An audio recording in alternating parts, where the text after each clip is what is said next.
Hello mga Marikoy, another day, another mini vlog tayo. Today's video, ito nga ang aming ganap. Pasok nga pala sila Baby Elise ngayong araw. Pero wala silang gagawin kundi mag-practice nga lang ng sayaw. Pasensyahan nyo na nga pala kung marami kayong ingay na maririnig dito sa aking pag-voice over. Nabukasan na nga pala tong video na to dahil hindi ako gaano nakapag-video. Ewan ko ba, madali lang naman mag-video pero nakakalimutan ko nga.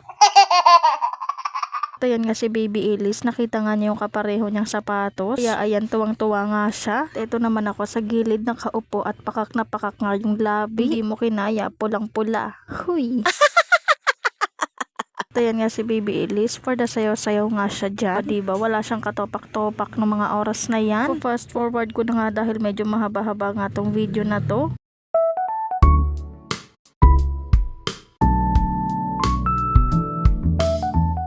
Napakagaling nga niya dahil sumasayaw nga rin siya at sumasabay nga siya sa mga classmate at teachers niya. O diba, napaka big girl na talaga ng aking baby girl. Na-practice nga pala nila yung sasayawin nila sa graduation nila. Pagka-uwi nga namin, nagpahinga lang kami ng konti. At eto, umalis naman nga kami. Dahil medyo maulan nga nung araw na yan, kaya ayan, nakachinelas nga lang pala ang batang makulit. Nagchinelas nga lang namin siya para nga hindi nga mabasa kapag nagsapatos siya. Kaso medyo madumi nga yung chinelas dahil hindi ko nga na-brush. At nandito na nga kami at eto nga, nagpa-picture nga muna siya. Diretso nga kami dito sa may Tom's World dahil larong-laro na ang batang makulit. Hindi ko na nga maalala kung kailan nga yung huling punta namin dito sa Tom's World. Basta eto, bumalik na nga kami.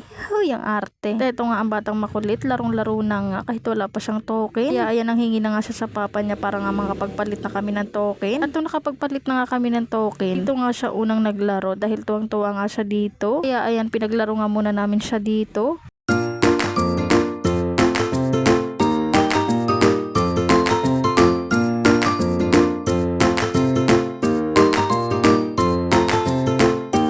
Nga siya mas natuwa mga Marikoy. Ano ba naman kasi, mukhang motor nga itong kanyang sinakyan. Kaya ayan, tuwang-tuwa nga ang bata, hindi lang halata sa itsura. Charing. Grabe, tuwang-tuwa nga ang bata dahil nakapasyal nga siya uli. Grabe, tuwang-tuwa nga ang batang makulit na to. At eto naman nga si Mima, o diba, pakak na pakak ang lipstick. Huy, sino ka dyan? Hindi siya pink lips, kundi siya ay red lips. Charot. Sabi, hindi nga alam ng batang makulit na to kung ano nga yung uunahin niyang laruin. Dami naman kasi, pero yung iba nga hindi pa nga niya kaya. Kaya yung mga kaya lang niya yung pinapalaro namin sa kanya. Grabe, nag-i-enjoy nga talaga ang batang makulit na to. Sabi, napakabilis lang talaga ng panahon. Unang punta nga namin dito, maliit pa nga siya at hindi pa siya marunong maglaro at magturo ng mga kung ano-ano dito. Pero ngayon, hindi nga niya tatantanan yung papa niya hanggat hindi nga nabibili yung gusto niya. Sabi, pala desisyon na nga sa buhay itong bata na to. Pagkatapos nga niya maglaro nga doon sa Tom's World, kakain na nga sana kami. So dito nga sa unang kakainan sana namin, napakadaming tao at hindi na nga namin kayang tiisin dahil kami ay gutom na. Huy! Kinabukasan, back to reality. Huy, tsara, kaayos na nga ang batang makulit at ready na nga siyang mag-school. Pero bago nga kami umalis, eto at magkakape nga muna ako kahit anong oras na. Ay, hindi ka malilate for today's video, Mima.